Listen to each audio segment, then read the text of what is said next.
होता है, पाने वाला सर्वोपरि नहीं होता है। क्योंकि पाकर तो आपको हमेशा जिज्ञासा बढ़ जाएगी, लेकिन खोने के बाद जिज्ञासा बचता ही नहीं है ना। क्योंकि मोक्ष का मतलब क्या होता है? मृत्यु। मोक्ष का मतलब ही है मृत्यु।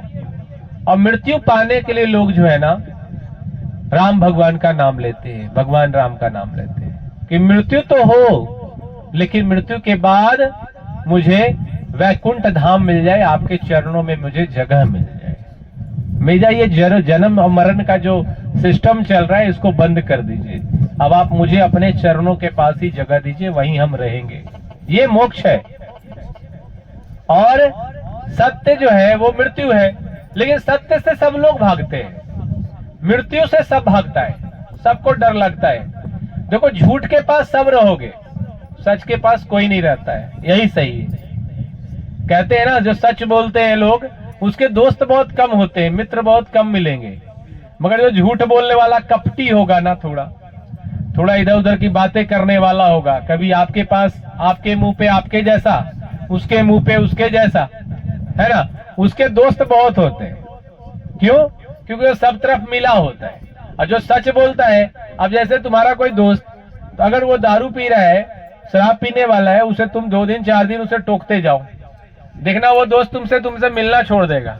क्यों? क्योंकि वो बोलेगा ना कि अरे उसके पास क्या मिलना है, जब मिलोगे तो एक ही रोना, दारू पीना छोड़ दे, दारू पीना, अरे ओकर बाप के पी रहे हैं, पीते अपना बाप का है, मगर तब भी उसी को जलन लगता है। कहा पता अपन तो औकात नहीं है पिए के, हमरो मना कर ले।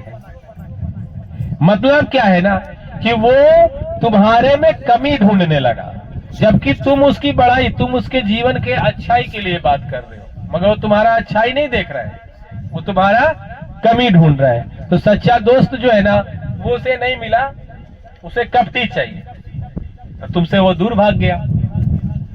तो दोस्त तुम्हारा कहाँ हुआ? वही उसको जो पिलाने वाला 4 गो होगा, साथ में पी लेने वाला, उसका साथ बड़ी दोस्त होगा। तो जो सत्य है वहां से लोग भागते हैं, यानी मृत्यु से लोग भागता है।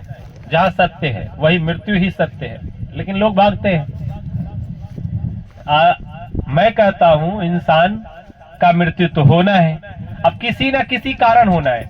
अब कोई कहता है कि देखो ना, भगवान के द्वार पे गया था वहां वैष्णो देवी, और उधर से लौट रहा था, वहीं से मर गया, भगवानों पास ना जाए क्यों, छोड़। अरे भाई, तुम भगवान के पास जाओ ना जाओ, तुम्हारा उस दिन निश्चित था डेट, घर पे भी रहता तो तुम्हारी मृत्यु होनी ही थी। और ये ऐसे कहानी सुनाते हैं तुम्हारे, एक छोटा सा कहानी सुनाते, छोटा सा, बस 2 मिनट का, इससे ये तुम समझ लेना। एक बार क्या हुआ ना कि पूरे राम जी का दरबार लगा हुआ था। अब राम जी के दरबार में भाई सबको बैठे हैं, वही गरुड़ जी महाराज भी थे बैठे हुए, और एक छोटी सी चिड़िया आई, वो भी बैठी थी। और राम जी की बारे में, राम जी जो बता रहे थे, उपदेश दे रहे थे, समाज को सिखा रहे थे, वो सुन रहे थे, उसे अच्छा लग रहा था। गरुड़ क्या कर रहे हैं कि वो चिड़िया की तरफ देख देख के जो है ना हंस रहे हैं। गरुड़ बोल रहे हैं, यमराज भी वही बैठे हुए थे। तो यमराज क्या है ना, वो सुन कर चिड़िया को देख रहे हैं, चिड़िया जब मुस्कुरा रही है तो हंस रहे हैं। गरुड़ जी महाराज को समझ में आया कि लगता है कि मुस्कुरा रहे, इसका मतलब ये लेके जाएंगे, ये हंस रहे हैं तो लेके जाएंगे। भाई दुखी वो कब होंगे? जब उनको कोई चीज नहीं मिले। सुखी कब होता है? जब उसे प्राप्त हो। तो उसे तो प्राप्त होने वाला है ना। हाँ, अब उसे प्राप्त होने वाला है गरुड़ जी महाराज, इसलिए समझ गए कि यमराज जी को लगता है कि वो चिड़िया का प्राण प्राप्त होने वाला है, इसलिए खुश हो रहे हैं, बार बार हंस रहे हैं। गरुड़ जी को दया आ गया, गरुड़ जी को लगा कि छोटा सा पक्षी है, ये छोटा पक्षी पे कम से कम दया कर देना चाहिए था यमराज जी को। यमराज जी जो है ये छोटा पक्षी को भी नहीं छोड़ेंगे, आज लगता है इसको भी लेके जाएंगे। तो उनको क्या लगा ना कि मैं इसको बचा सकता हूँ। गरुड़ जी महाराज क्या किए जी, खुश रहिए, आनंद रहिए। गरुड़ जी महाराज क्या किए, उस चिड़िया को पकड़े, जकड़े हाथ में, और जकड़ के जो है ना एकदम वेग में, बहुत ही वेग में दौड़े चले जा रहे, उड़े चले जा रहे, जैसे समझ लीजिए कि सहारा मरुस्थल कैसे है, सहारा एकदम चले जाइए भाई 50 तो 500 किलोमीटर तक बालू मिलेगा, जंगल मिलेगा, सभी वैसे ही चले जा रहे हैं। एक पहाड़ मिला, उस पहाड़ की छोटा सा गुफा, खो बोलते हैं, खो जिसमें चिड़िया उड़िया रहती है, खो बोलते हैं ना, घोंसला, छोटा सा घोंसला मिला। गरुड़ जी महाराज गए घोंसला में, उसको बैठा दिए घोंसला में चिड़िया को, तो बैठे, तू बच गया आज, वरना यमराज तो तेरा जान लेने ही वाला था, आज तुझे बचा दिए हम। देखो लाख किलोमीटर लगभग उड़ा के ले आए हैं और लाख किलोमीटर लाके यहाँ रख दिए, अब यमराज इतना दूर ढूंढ नहीं पाएंगे। फिर वो गरुड़ जी महाराज वहां छोड़ के चले आ रहे थे, रास्ता में जो है ना ऐसे करके उड़े जा रहे दोनों, इधर से गरुड़ जी महाराज जी कुछ नहीं, इधर से यमराज जी महाराज, दोनों उड़े जा रहे हैं। अब यमराज जी महाराज को रास्ते में गरुड़ जी महाराज मिले तो यमराज जी को देख के अब गरुड़ जी महाराज हंस रहे, मुस्कुरा रहे, अरे ढूंढ लीजिए, ऐसे ढूंढ लीजिए, हम समझ रहे थे आपका मुस्कान क्या था, चिड़िया के प्राण लेने के चक्कर में थे, ऐसा जगह नुका दिए, छिपा दिए कि अब तो मिलना मुश्किल है, ढूंढला। यमराज जी फिर मुस्कुराए, कहे गरुड़ जी महाराज से कि आज जो आप मुस्कुरा रहे हैं, थोड़ी देर में आपकी मुस्कुराहट बंद हो जाएगी। बोले कैसे? बोले देखिए ऐसा बात है कि उस समय चिड़िया को देख के हम इसलिए मुस्कुरा रहे थे कि हमें मालूम था कि ये 1 लाख किलोमीटर दूर एक पहाड़ में एक छोटा सा खोह में इसकी मृत्यु है, और ये 1 लाख किलोमीटर अगर 2 घंटे में मृत्यु है तो 2 घंटे में उड़ के जाएगी कैसे? कहे इसका इतना छोटी सी चिड़िया उड़ती है कम, ये उतना दूर उड़ के जाएगी तो कैसे जाएगी? उसकी मृत्यु वहां लिखी हुई है। लेकिन आपने जो है ना इसका काम, मेरा काम जो है सरल कर दिया, उठाया उसको वहीं पहुंचा के आ गए जहां उसकी मृत्यु है। अब जो है गरुड़ जी महाराज माथा पीट लिए किले, ये हम क्या किए, जान बचाने गए थे, हम तो उसको वहीं पहुंचा दिए जहां से उसका प्राण निकलना था।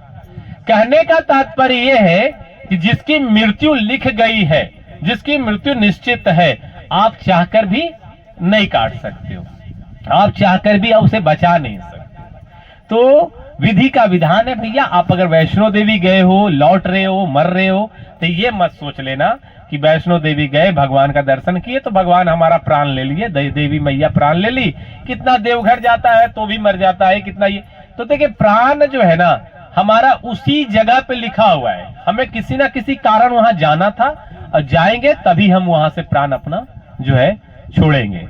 इसलिए आप इसके विषय में कभी सोचिए ही मत कि मृत्यु हमारा किस जगह पे होगा, वहां हम नहीं जाएंगे, वहां बहुत ज्यादा जो है भाई मर जाता है सब, तो वहां जाएंगे नहीं, वहां मर जाएगा, ऐसा कुछ नहीं है। हाँ, हम ट्रेन के आगे आने नहीं बोल रहे आपको, वहां आएंगे तो पक्का मरेंगे, ठीक है। तो वैसा जगह नहीं करना है कि हाँ मृत्यु तो लिखा होगा तब ना ट्रेन के आगे चल जाते हैं, वहां तो बच ही जाएंगे। देखो ये अकाल मृत्यु हो जाएगी, वो जबरदस्ती या फांसी लगा के मर जाओ तो अकाल मृत्यु, भटकते रहो, मोक्ष नहीं मिलेगा, भटकते रह जाओगे, यहीं भूत बन जाओगे, फिर यहाँ आओगे तो फिर यहीं से ऐसे करोगे, फिर हम पकड़ेंगे, है ना। तो वो वाला काम करना है तो भैया जाके ट्रेन वेन के पास जाना, और ऐसे जो है कोई जाने की आवश्यकता नहीं, जहां हो भगवान का नाम लेते रहना। क्योंकि कहते हैं कि अंतिम क्षण में जो है ना लोगों को राम का नाम लेना चाहिए, इसलिए लेना चाहिए कि मोक्ष की प्राप्ति मिल जाती है। लेकिन आप सब नहीं ले पाते। क्यों नहीं ले पाते? क्योंकि आप मैया के बप्पा के करे में रहते हैं। थोड़ा सा दर्द होगा, अरे बाप रे बाप, माई रे माई। कभी बोले हैं राम राम राम राम सीताराम सीताराम सीताराम? कभी बोले? आज तक दर्द करता है किसी को पैर हाथ में, पेट में, कहीं माथे में, आप लोग क्या करते हैं बताइए? राम राम नाम लेते हैं? अरे वो तो तुम लोग यहाँ से जुड़ गई हो, बहुत पुरानी हो गई, तो हम अब सिखा दिए हैं, तो गुरु शिक्षा है कि अब लेती हैं। पहले जो नियम जैसे पहले चलता था, आप लोग लेते थे नाम? नाम तो नहीं लेते थे। पहले क्या करते? अरे बाप अरे माई। देखो माई बाप का नाम लेना बड़ी अच्छी बात है, यहाँ पे हम इसको नाकार नहीं रहे, मगर भाई शास्त्र कहता है कि मैया बापा के नाम लेने से मोक्ष प्राप्त नहीं होगा, मोक्ष प्राप्त होगा राम नाम लेने से। तो आप जब दर्द करे, पीड़ा करे, तो भगवान का नाम सिमरन करना, देखना दर्द पीड़ा में भी आराम मिलेगा। ऐसे एक मंत्र बताते हैं आज तुम लोग को, अगर नहीं हो तो लिख लेना और किसी किसी को रिकॉर्ड करना